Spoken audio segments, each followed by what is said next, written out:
Je suis entrée dans l'allée de la maison que j'avais achetée dans un silence absolu. C'était un bijou du modernisme des années 50 niché sur les hauteurs huppées de Saint-Cloud, défini par ces baies vitrées du sol au plafond conçues pour laisser entrer la nature, mais ce soir-là, elles encadraient un film d'horreur car à l'intérieur de mon salon, une pièce où je n'avais même pas encore dormi, se tenaient ma mère Catherine et ma belle-sœur Laetitia.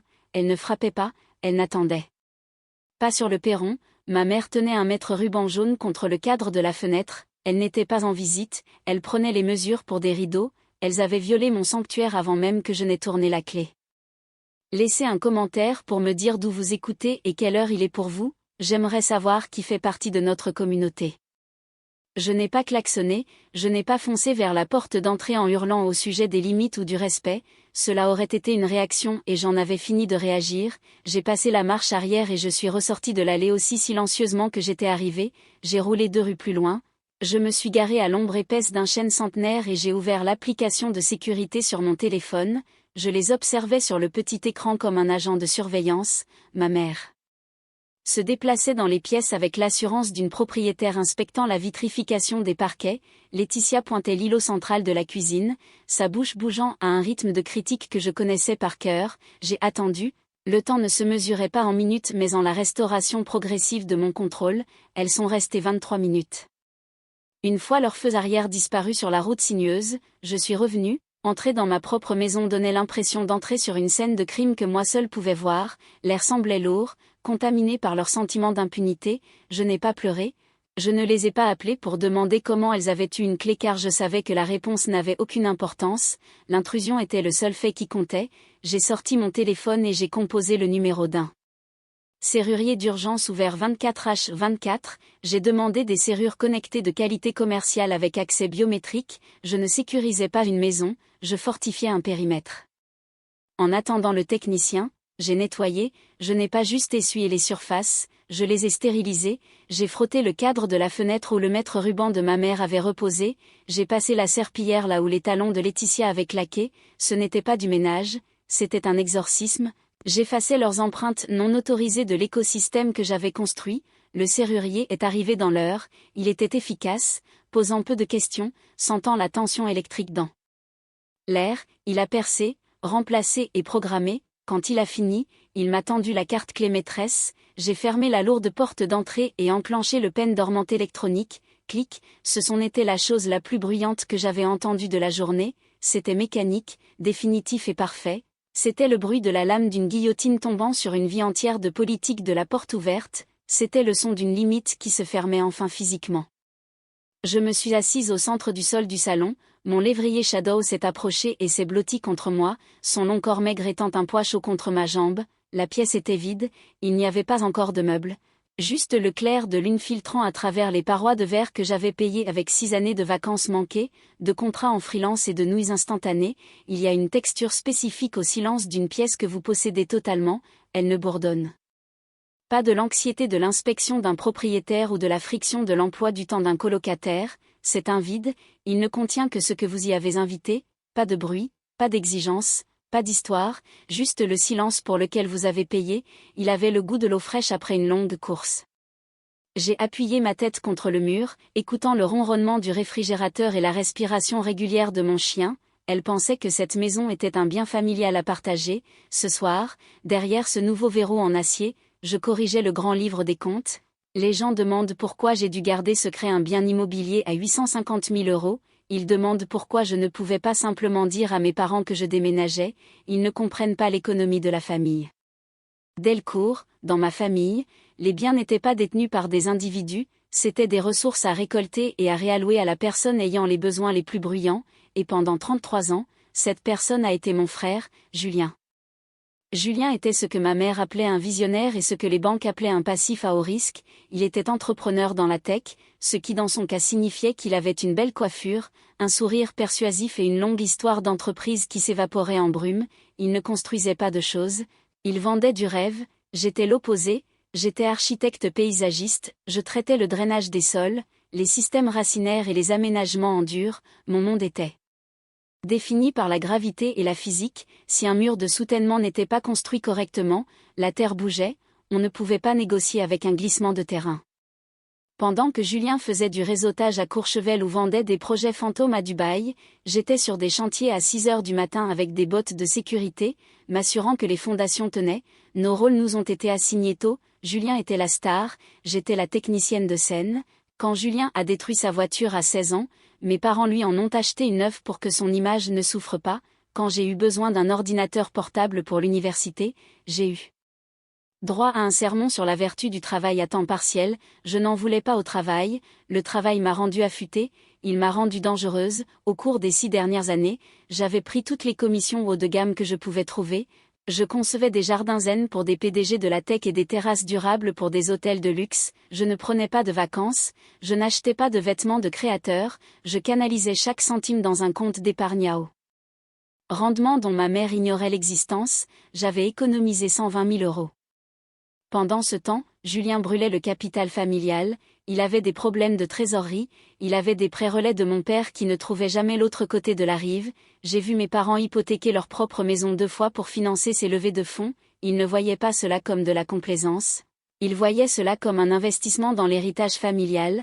C'était le piège. À leurs yeux, mon succès n'était pas le mien, c'était un surplus. Si j'avais de l'argent, cela signifiait que la famille avait de l'argent, ce qui signifiait que Julien avait un filet de sécurité. Si j'avais acheté cette maison ouvertement, ce n'aurait pas été ma maison, ce serait devenu la maison d'hôte des Delcourt. Cela aurait été une piste d'atterrissage pour Julien quand sa dernière entreprise s'écraserait inévitablement. J'ai regardé autour de mon salon, les murs de verre n'offraient pas seulement une vue sur les chênes, ils offraient de la clarté. Cette maison n'était pas juste une propriété, c'était un pare-feu. Je l'avais acheté pour prouver que j'existais en dehors de leur écosystème, je n'étais plus l'accessoire utilitaire, j'étais l'architecte de ma propre vie et j'avais fini de construire des filets de sécurité pour des gens qui refusaient d'apprendre à tomber. Le lendemain matin, le soleil a frappé les parois de verre à un angle parfait de 45 degrés, illuminant les grains de poussière dansant dans l'espace vide. Je me tenais dans la cuisine avec une tasse de café noir, regardant la lumière. Pendant un instant, cela ressemblait à la paix que j'avais payée. Puis mon téléphone a vibré contre le comptoir en quartz. Ce n'étaient pas des excuses. Dans la famille Delcourt, les excuses étaient considérées comme des signes de faiblesse, comme une fissure structurelle dans une fondation. C'était un texto de ma mère, Catherine, si contente qu'on ait enfin vu la propriété d'investissement. Elle a de bonnes bases bien que le verre soit un peu exposé. Laetitia pense que la suite du bas est parfaite pour l'atterrissage en douceur de Julien, pendant qu'il pivote sur son projet. On peut déménager ces cartons samedi, discutons du loyer, on pense que le tarif famille est juste puisque tu construis ton capital. J'ai fixé l'écran, je n'ai pas ressenti de colère, j'ai ressenti la fascination froide d'un scientifique observant une nouvelle souche de virus. Elle n'avait pas vu une effraction, elle avait vu une visite de chantier, elle n'avait pas vu ma maison, elle avait vu un actif familial que je détenais temporairement comme une société écran. C'était l'architecture d'un système familial narcissique, je l'avais étudié comme un plan technique. Dans l'esprit de ma mère, nous n'étions pas des individus séparés avec des frontières distinctes et des droits de propriété, nous étions des organes dans le même corps. Si la main, moi, cueille une pomme, la bouche, Julien, a le droit naturel de la manger, la main n'a pas le droit de garder la pomme, ce serait un dysfonctionnement, ce serait un cancer. Pour Catherine, mon compte en banque n'était qu'un réservoir pour la fiducie familiale et en ce moment, Julien était en sécheresse, elle s'était convaincue que j'avais acheté cette maison à 850 000 euros spécifiquement pour résoudre le problème du dernier échec de Julien. Dans sa réalité, j'étais la gestionnaire immobilière, elle était la PDG, Julien était le talent. J'ai écouté un message vocal qui était arrivé juste après le texto. C'était encore Catherine, sa voix est tombée dans ce murmure conspirateur qu'elle utilisait quand elle planifiait un coup d'État. Élise, ne sois pas dramatique pour la clé, on avait besoin de mesurer parce que le bail de Julien se termine le 1er. Il traverse une période difficile avec l'entreprise et il a besoin d'un endroit qui projette le succès. Cette maison est parfaite pour son image, on met tous la main à la pâte. Tu fournis le logement, on gérera ses courses, c'est un effort de solidarité familiale.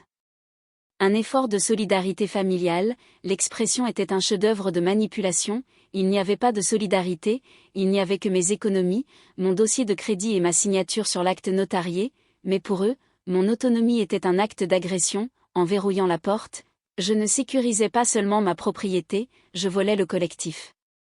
J'ai tapé une réponse, je n'ai pas expliqué, je n'ai pas justifié, je ne lui ai pas dit que l'image de Julien était un passif, j'ai refusé d'assurer. Ceci n'est pas une propriété d'investissement, c'est ma résidence principale, Julien n'emménage pas, ne revenez pas à cette adresse. La réponse fut immédiate, les 3 points ont rebondi sur l'écran comme un rythme cardiaque erratique. Tu accapares des actifs alors que ton frère se noie, je ne t'ai pas élevé pour être égoïste, nous venons samedi pour l'installer, déverrouille la porte ou nous ferons venir un serrurier pour le faire à notre place, c'est une propriété familiale Élise. J'ai posé le téléphone, la lumière du matin a soudainement semblé froide, il n'allait pas s'arrêter, il croyait vraiment qu'il me possédait et par extension qu'il possédait l'acte de vente, mes SMS ne suffisaient pas, mes nouvelles serrures ne suffisaient pas, ils opéraient selon les lois de la famille Delcourt où l'enfant roi mange et le bouc émissaire meurt de faim, je devais les traîner dans une juridiction entièrement différente. Je n'ai pas répondu au texte, les SMS étaient leur monnaie d'échange, rapide, émotionnelle et déniable, ils prospéraient dans les zones grises de l'obligation familiale et du consentement implicite, je devais déplacer ce conflit vers un support où il n'avait aucun levier, j'avais besoin de papier, j'avais besoin de la loi, je devais arrêter d'agir comme une fille et commencer à agir comme une propriétaire face à une OPA hostile, je me suis assise à ma table à dessin, d'habitude c'est la queue. Je croquais des changements de niveau et des solutions de drainage, aujourd'hui je concevais une stratégie de sortie. J'ai sorti le numéro d'un avocat spécialisé en droit immobilier avec qui j'avais travaillé sur un litige de zonage complexe l'année dernière, il était cher, précis et totalement indifférent à l'harmonie familiale, j'ai besoin qu'une mise en demeure formelle pour interdiction d'accès soit rédigée immédiatement, lui ai-je dit, et une ordonnance de cessation concernant le harcèlement par voie électronique, je veux qu'il soit signifié par un huissier de justice, je veux que ce soit humiliant. D'officialité, il n'a pas demandé pourquoi, il a demandé les noms et adresses, je lui ai donné ceux de Catherine, Gérard et Julien, donner ces noms donnait l'impression de couper une amarre, pendant 29 ans, ma loyauté envers eux avait été la charge structurelle principale de ma vie, j'avais renforcé leurs égos, colmaté leurs fissures et imperméabilisé leurs désastres. En attendant que le projet arrive dans ma boîte mail, j'ai sorti un bloc-notes vierge, je devais faire un autre type de calcul. En économie il existe un concept appelé le coût d'opportunité, la perte de gain potentiel d'autres alternatives lorsqu'une alternative est choisie. Pendant des années j'avais choisi la loyauté, j'ai commencé à noter le coût de ce choix, ce n'était pas seulement l'argent que j'avais prêté à Julien qui s'était évaporé en frais professionnels, c'était les intérêts. Composé de mon propre effacement. Coût, 3 ans de thérapie pour désapprendre la croyance que j'étais égoïste d'avoir des besoins. Coût, les attaques de panique dans la salle de bain à Thanksgiving parce que je ne pouvais pas préparer la dinde assez vite. Coût, les relations que j'avais sabotées parce que je ne savais pas comment laisser quelqu'un m'aimer sans me facturer des frais. Coût, le silence, les heures passées à me faire plus petite pour que Julien puisse avoir plus de place. J'ai regardé la liste, je payais un abonnement pour un amour qui n'existait pas, j'avais traité leur approbation comme un bien de luxe que je devais financer alors qu'en réalité c'était un passif qui se dépréciait, le prix de ma liberté était leur désapprobation, j'ai regardé le bilan émotionnel, c'était une affaire en or, je faisais l'affaire du siècle. L'imprimante a vrombi, crachant les documents juridiques, le langage était froid, stérile et magnifique, vous êtes par la présente notifié qu'il vous est interdit de pénétrer dans les lieux, cela dépouillait les titres de maman et frère, cela les réduisait à ce qu'ils étaient, des individus menaçant ma paix, j'ai signé le bas de la page, le stylo a gratté contre le papier, un son net et définitif, je ne signais pas juste une notification, je signais une déclaration d'indépendance, j'ai glissé les papiers dans une enveloppe Kraft, j'ai senti une étrange légèreté dans ma poitrine, la sensation d'un lest qu'on largue, je ne dessinais pas un jardin aujourd'hui, je dessinais une forteresse. J'étais juste en train d'imprimer les étiquettes d'adresse quand mon téléphone a sonné, c'était un numéro international, ma jeune sœur Manon, Élise, j'ai besoin que tu m'écoutes très attentivement, sa voix était serrée, la connexion crépitant avec la distance, je viens d'avoir papa au téléphone, il était saoul, il m'a dit quelque chose. Manon, je suis au milieu d'eux. Ils ont vendu le chalet. Je me suis figée, le chalet était une petite structure en A dans les Vosges que mon grand-père avait construite, ça ne valait pas des millions mais c'était le seul bien que mes parents m'avaient toujours promis, c'était mon héritage désigné, la seule chose censée équilibrer la balance contre l'investissement sans fin dans Julien. Comment ça ils l'ont vendu, ai-je demandé. Ils l'ont vendu il y a 6 mois, Julien est entré dans une combine de crypto, un truc appelé Lunatra ou je ne sais quoi, il a tout perdu, il avait un effet de levier de 250 000 €, ils ont vendu le chalet pour couvrir ses appels de marge. La pièce a tourné, j'ai agrippé le bord de la table à dessein. Pourquoi ne m'ont-ils rien dit? Parce qu'ils avaient besoin d'un endroit pour le mettre, a dit Manon, sa voix tremblant de rage. Papa a dit que le plan était de l'installer dans ta nouvelle maison pour ne pas avoir à admettre au country club qu'il est fauché. Ils allaient dire à tout le monde qu'il avait acheté une nouvelle propriété à Saint-Cloud. Ils allaient utiliser ta maison pour blanchir sa réputation. J'ai raccroché le téléphone, le silence dans la pièce était différent maintenant, ce n'était pas paisible, ça vibrait, ce n'était pas juste de l'abus de droit, c'était du vol, ils avaient liquidé mon héritage pour renflouer l'enfant roi, et ensuite ils avaient essayé de saisir ma propriété personnelle pour cacher les preuves. C'était une dissimulation, ils n'étaient pas juste de mauvais parents, ils étaient co-conspirateurs dans un crime financier contre mon avenir. J'ai regardé les documents juridiques sur mon bureau, la mise en demeure contre l'intrusion semblait soudain insuffisante, c'était une tapette à mouches alors que j'avais besoin d'une masse. J'ai repris mon téléphone et rappelé l'avocat, ajouté un paragraphe, ai-je dit, ma voix terre. Hiblement calme, je veux une enquête formelle sur le statut de la fiducie du chalet des Vosges et je veux un audit comptable forensique de tous les actifs familiaux dont je suis bénéficiaire. S'ils ont vendu ce chalet sans ma signature sur la mainlevée de fiducie, c'est de la fraude. C'est une déclaration de guerre, Élise, a prévenu l'avocat. Non, ai-je dit, c'est une phase de découverte. J'ai regardé à travers les murs de verre, le soleil se couchait, jetant de longues ombres sur la pelouse. Ils avaient pris mon passé, ils avaient vendu mes souvenirs pour payer l'addiction au jeu de Julien, mais ils n'allaient pas prendre mon avenir, je n'allais pas juste les enfermer dehors, j'étais sur le point de brûler le pont pendant qu'ils étaient encore dessus. Le samedi matin est arrivé avec le grondement sourd d'un moteur diesel, j'étais debout dans la cuisine en buvant du thé, surveillant l'allée, je les attendais. Les narcissiques ne croient pas aux limites, ils croient aux épreuves de volonté, ils croyaient que s'ils se pointaient simplement avec assez d'élan, je m'effondrerais.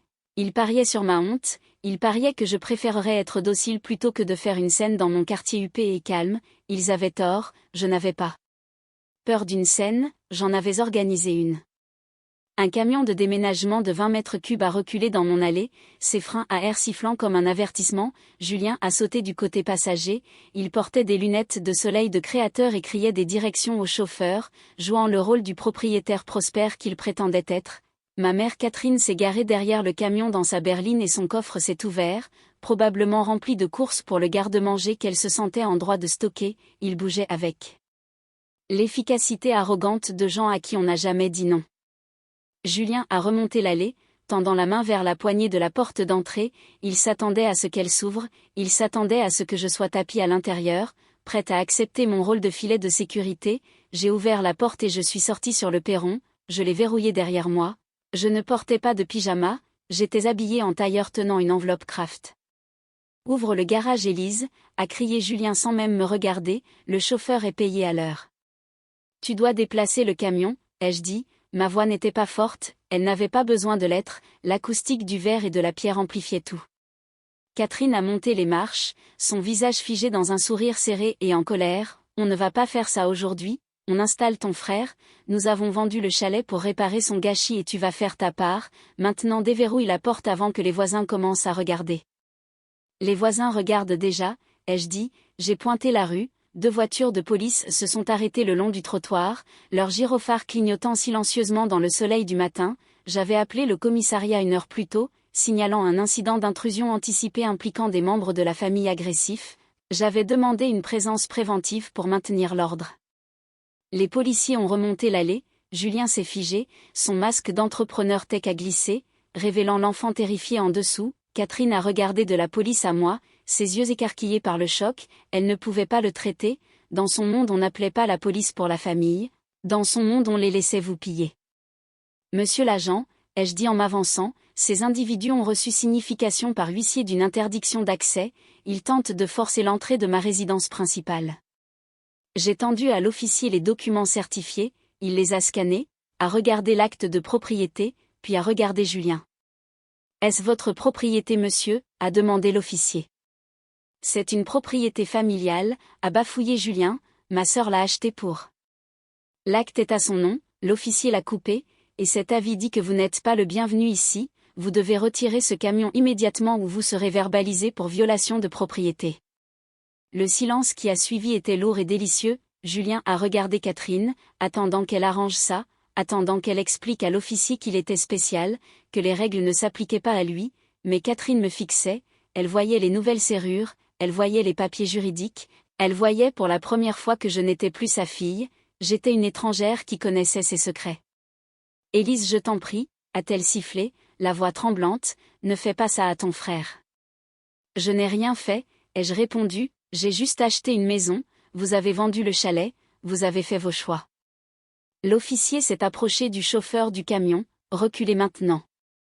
Le son de l'alarme de recul du camion, bip bip bip, a résonné dans le quartier, c'était le son d'une retraite, c'était le son de leur illusion reculant hors de ma réalité, je suis resté sur mon perron, les regardant se ruer dans leur véhicule, humiliés et petits.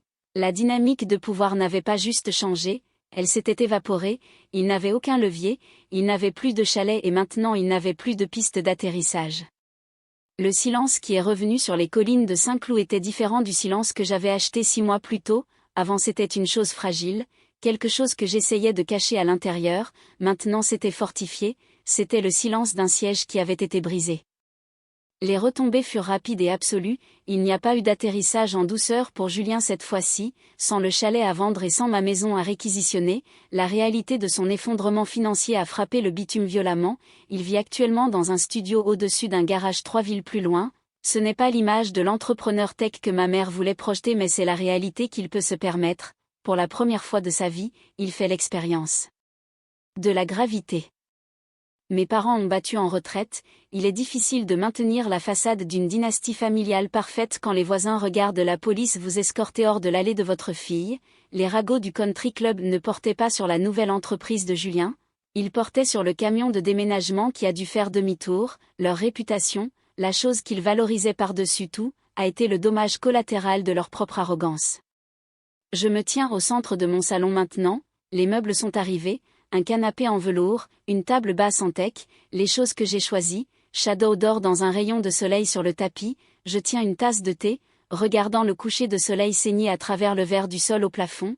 Quand j'ai acheté cette maison pour la première fois, j'étais terrifiée par ses fenêtres, je pensais que la visibilité me rendait vulnérable, je pensais que si les gens pouvaient voir à l'intérieur, ils pouvaient entrer par effraction, j'avais tort, le verre ne me rend pas faible, il me donne un point d'observation, je peux tout voir venir, je peux voir les tempêtes, les saisons et la vérité, j'ai perdu ma famille ce samedi matin, je sais que j'ai perdu l'illusion qu'il me protégerait un jour, mais en regardant autour de cet espace, respirant un air qui m'appartient entièrement, je réalise que je n'ai pas perdu un filet de sécurité, j'ai coupé un poids mort. Je place ma main contre le verre frais, je sens ce bourdonnement électrique dans ma poitrine à nouveau, celui que j'ai ressenti quand j'ai signé l'acte, ce n'est pas de la peur cette fois, c'est le ronronnement d'une vie qui est enfin structurellement saine, j'ai construit un sanctuaire, je l'ai défendu et maintenant je peux y vivre. Si vous avez déjà dû construire une forteresse pour protéger votre paix, partagez cette histoire, et si vous êtes encore en train de construire la vôtre, ne vous arrêtez pas.